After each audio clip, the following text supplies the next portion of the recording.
Radar Drops. Informação para o seu dia. Olá, hoje é 8 de abril, começa agora o Radar Drops, informação para o seu dia sob curadoria do FGV Notícias. Vamos começar então com o cenário internacional. O assunto são as tensões entre Estados Unidos e Irã, que estão revelando uma mudança estratégica bem importante.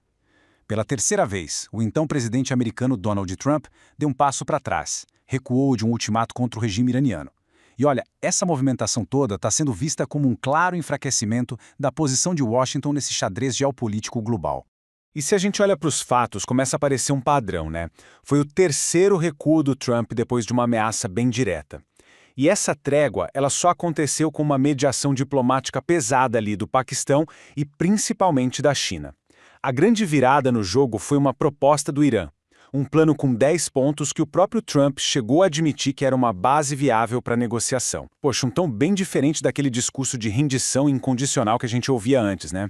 E é aqui que entra a análise do especialista. Segundo Vinícius Vieira, que é professor de Relações Internacionais da FGV, essa situação toda é péssima para os Estados Unidos do ponto de vista estratégico. Claro, o mundo respira aliviado por uma guerra ter sido evitada, mas e a capacidade de se imporem como potência militar? Fica bem abalada. A palavra-chave aqui é credibilidade, certo? Se uma superpotência faz ameaças e no fim não as cumpre, qual vai ser o peso da palavra dela da próxima vez? Bom, saindo um pouco da geopolítica e vindo aqui para o Brasil, o foco agora é a economia, mais especificamente aquela que mexe direto no bolso das pessoas. O governo federal anunciou um pacote de medidas para tentar segurar os efeitos da alta do petróleo nos preços dos combustíveis e também das passagens aéreas. Basicamente, o plano tem 3 frentes. A primeira é o diesel, que a gente sabe que é fundamental para o transporte no país. Para ele, vai ter uma subvenção, que é tipo um auxílio financeiro, né? Para quem importa e produz, e também isenção de PIS/COFINS no biodiesel. A segunda frente é o gás de cozinha. A ideia é dar um subsídio para equilibrar o preço do importado com o nacional. E por último, o setor de aviação, que vai receber uma ajuda com linhas de crédito e isenções fiscais para aliviar o custo do querosene. É claro que tudo isso tem um custo, e não é baixo. O valor total estimado para essas medidas todas é de 31 bilhões de reais. A justificativa do governo é que, como o petróleo subiu, a União também arrecada mais, então uma coisa meio que compensaria a outra. Só que os especialistas já estão fazendo um alerta. Para o Rafael Chaves, da FGV-PGE, no fim das contas, essa conta vai chegar.